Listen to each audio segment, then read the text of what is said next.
তো হ্যালো সবাইকে, আজকে আমি যাচ্ছি বাগনান। এটা রীতিমতো পুরনো ক্লিপ। এটা আমি গেছিলাম বুদ্ধ পূর্ণিমার দিন আমাদের দেশের বাড়িতে বাগনানে, যেখানে আমাদের বড় করে ব্রহ্মা পুজো হয়। তো ওটা যেহেতু বাগনান স্টেশন থেকে নেমে আরও কিছুটা যেতে হয় অটো করে, তো সেই ক্লিপটাই আমি তোমাদের সঙ্গে শেয়ার করেছি। দেখো এখানে যেন শহরে গাছপালা একদম দেখাই যায় না, সব গাছপালা কেটে সব ঘরবাড়ি হয়েছে, কিন্তু এখানে দেখো ঘরবাড়ি অবশ্যই আছে, তার সঙ্গে সঙ্গে সবুজ গাছপালাও আমরা কত দেখতে পাচ্ছি, যেটা দেখেও আমার চোখ জুড়িয়ে যাচ্ছে। প্লাস এখানে আমি তোমাদের সঙ্গে শেয়ার করেছি যে দেখো ব্রহ্মা ঠাকুরের যে হোমটা হচ্ছে সেই ক্লিপটা। তোমাদের কাদের কাদের বাড়িতে এরকম ব্রহ্মা পুজো হয় অবশ্যই কমেন্ট করে জানিও।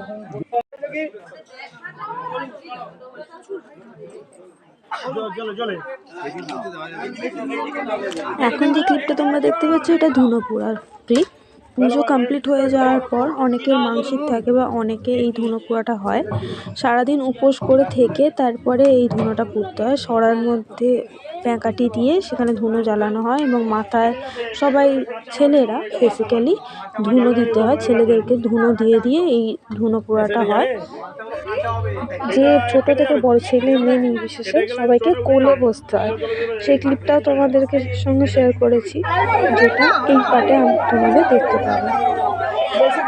এবার যে এখানে ক্লিপটা দেখতে পাচ্ছ এটা হচ্ছে ধুনো পোড়ার ঠিক পরের মুহূর্ত, যেখানে কি না সবাইকে ধুনো পোড়ার পর কোলে বসতে হয়। সে বড় থেকে ছোট সবাই হতে পারে, বিয়েওলা এভরিথিং। আর এখানে দেখছো আরতি হচ্ছে, সবাই পুষ্পাঞ্জলি দেবে বলে ওয়েট করে আছে।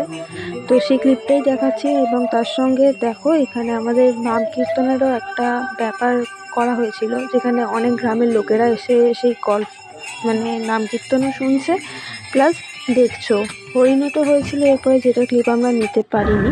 এটা আমাদের নেক্সট ডে গাড়ি করে আমি আমার পিসির ছেলের বউ আর আমার ভাইপো মিলে ঘুরতে বেরিয়েছিলাম। তো সেই ক্লিপটা আমি তোমাদের সঙ্গে শেয়ার করছি। দেখো এখানে চারিদিকেই সবুজে সবুজ, যারা গ্রামে থাকো তারা এই জিনিসটাকে তো এনজয় করোই, বাট এই যে আমাদের 2-3 দিনের বাগনানে গিয়ে এনজয়মেন্টটা জাস্ট আমাদের সেরা থাকে। আমরা একটু সময় নষ্ট হতে দিই না, এদিক ওদিক, সে রোদ্দুরের মধ্যে হোক বিকেলে হোক ঝড় বৃষ্টির মধ্যে হোক আমরা ঘুরতে ঠিক চাই। এর সঙ্গে দুপুরবেলা খাওয়া দাওয়া সমস্ত সব কিছু ক্লিপ আমার নেওয়া পসিবল হয়নি, যেহেতু অনেকটা বেলাতে আমাদের পুজো শেষ হয়েছে। বাট যেটুকুনি শেয়ার করলাম তোমাদের কেমন লাগলো অবশ্যই কমেন্ট করে জানিও। কিন্তু থ্যাংকস ফর ওয়াচিং।